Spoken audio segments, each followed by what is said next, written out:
warahmatullahi wabarakatuh. Kami dari kelompok 1 akan mempresentasikan materi mengenai standar BSNP terkait bahan ajar dari aspek kelayakan isi. Pemateri pertama, saya Laila Ayusisari, kedua Rezi Rizka Wulan, ketiga Abel Sukma Aprilia, keempat Feldi Rialdi. Mohon disimak dan didengarkan ya. Pengertian buku teks. Kamus Umum Bahasa Indonesia mendefinisikan arti kata buku ialah beberapa helai kertas yang terjilid. Buku merupakan salah satu media pembelajaran yang berupa tulisan yang dituangkan ke dalam kertas dan dapat digolongkan ke media pembelajaran berupa media cetak. Secara umum, buku dibedakan menjadi 4 jenis menurut Surahman dalam Prastowo, yakni yang pertama, buku sumber, yaitu buku yang biasanya dijadikan rujukan referensi dan sumber untuk kajian ilmu tertentu, biasanya berisi suatu kajian ilmu yang lengkap. Yang kedua, buku bacaan adalah buku yang hanya berfungsi untuk bahan bacaan saja. Yang ketiga, buku pegangan, yaitu buku yang dijadikan pegangan guru atau pengajar dalam melaksanakan proses pengajaran.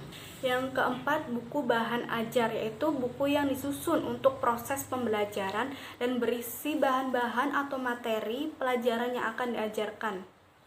Menurut Tarigan dan kawan-kawan, buku teks adalah buku pelajaran dalam bidang studi tertentu yang merupakan buku standar yang disusun oleh para pakar dalam bidang itu buat maksud-maksud dan tujuan instruksional, yang dilengkapi dengan sarana-sarana pengajaran yang serasi dan mudah dipahami oleh para pemakainya di sekolah-sekolah dan perguruan tinggi, sehingga dapat menunjang sesuatu program pengajaran. Buku teks juga merupakan bahan acuan guru dalam mengajar peserta didik dalam belajar di sekolah. Saya Rezi Rizka Wulan, saya akan membahas tentang peranan buku teks. Buku teks memiliki peranan dalam mata pelajaran tertentu. Menurut Grant dan Pretty dalam buku Tarigan tahun 2009 telah merumuskan beberapa peranan buku teks tersebut. Yang pertama, mencerminkan suatu sudut pandang yang tangguh dan modern mengenai pengajaran serta mendemonstrasikan aplikasinya dalam bahan pengajaran yang disajikan.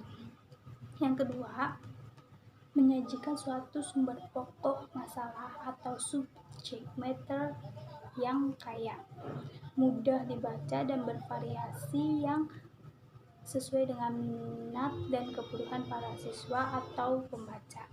Sebagai dasar program-program kegiatan yang disarankan ketika keterampilan ekspresional diperoleh di bawah kondisi-kondisi yang menyerupai kehidupan yang sebenarnya. Yang ketiga, menyediakan suatu sumber yang tersusun rapi dan bertahap mengenai keterampilan ekspresional yang mengemban masalah pokok dalam komunikasi.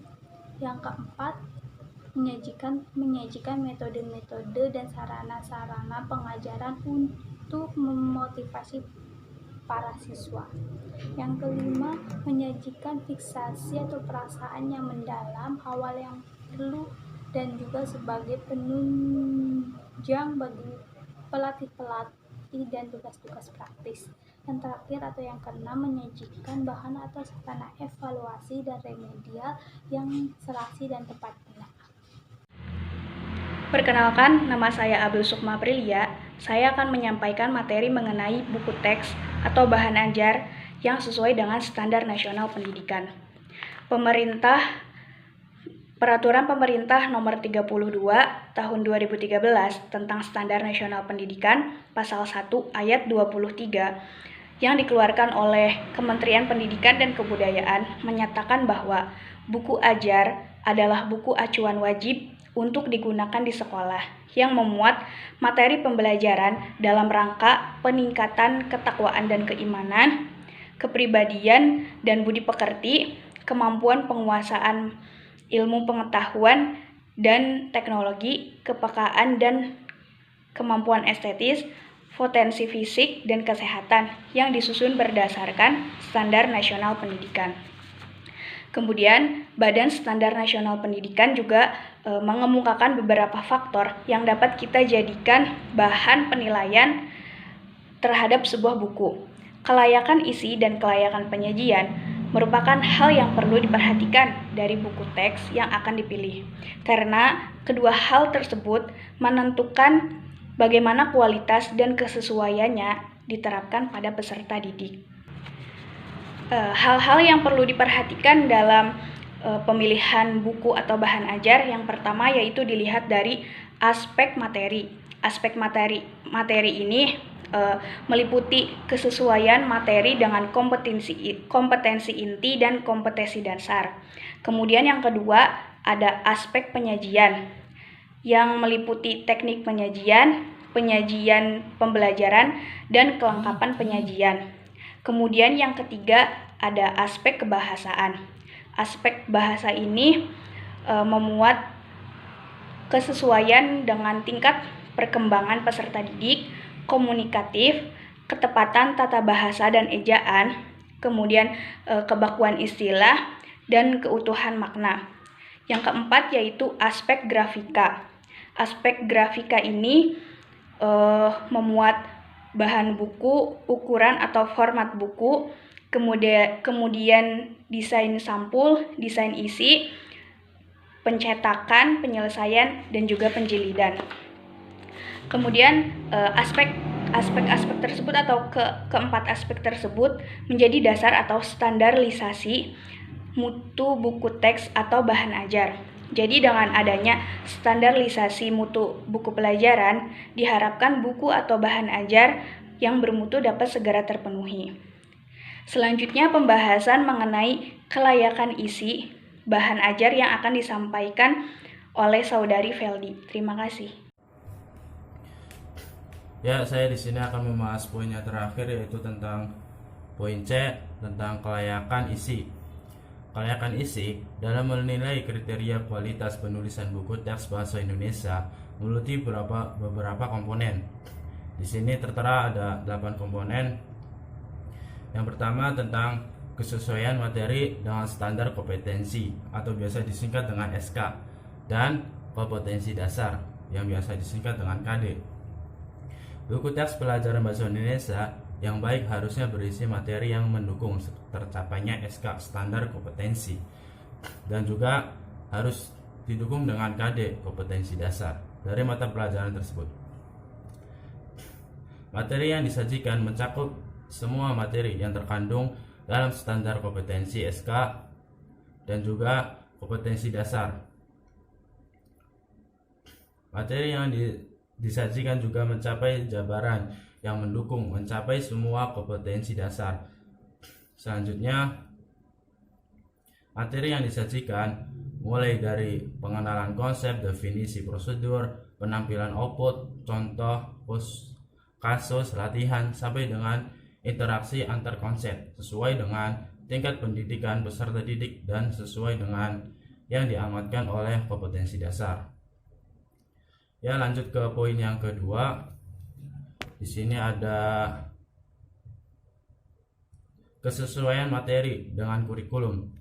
Buku teks bahasa Indonesia yang memenuhi syarat kriteria kelayakan dasar atau biasa disingkat dengan BSNP haruslah sesuai dengan kurikulum yang berlaku, yaitu kurikulum 2006.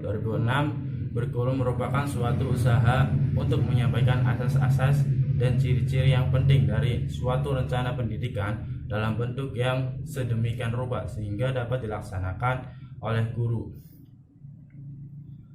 Ya, lanjut ke poin ketiga yaitu ada tentang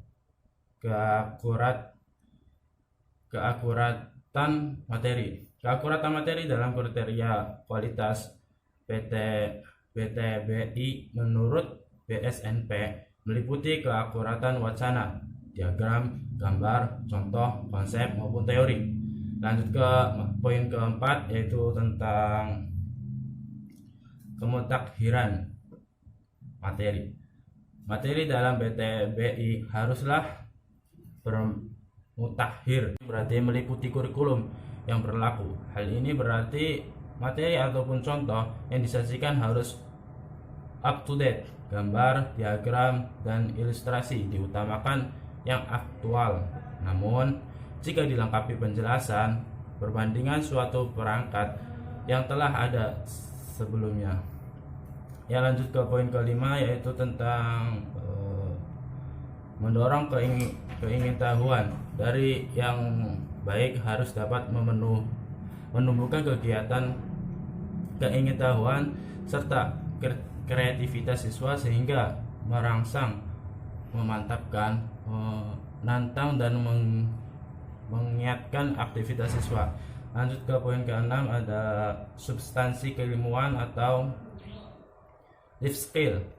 Substansi keilmuan meliputi kebahasaan dan kesastraan. Kedua, substansi ini harus ada dalam materi PTBI, baik SMP maupun SMA. Sedangkan pemilihan materi contoh permasalahan dalam isi dan meningkatkan kemampuan life skill siswa sehingga dapat digunakan di dalam kehidupan masyarakat. Lanjut poin ke-7, pengayaan. Isi PTBI selain termuat dalam SK dan KD juga harus dapat diperkaya ilmu pengetahuan siswa baik dalam bidang akademik maupun non-akademik yang mendukung tercapainya tujuan pembelajaran. Lanjut ke poin ke-8 yang terakhir, yaitu memahami keragaman nilai. Kelayakan isi juga dilihat dari yang berlaku dalam masyarakat. Buku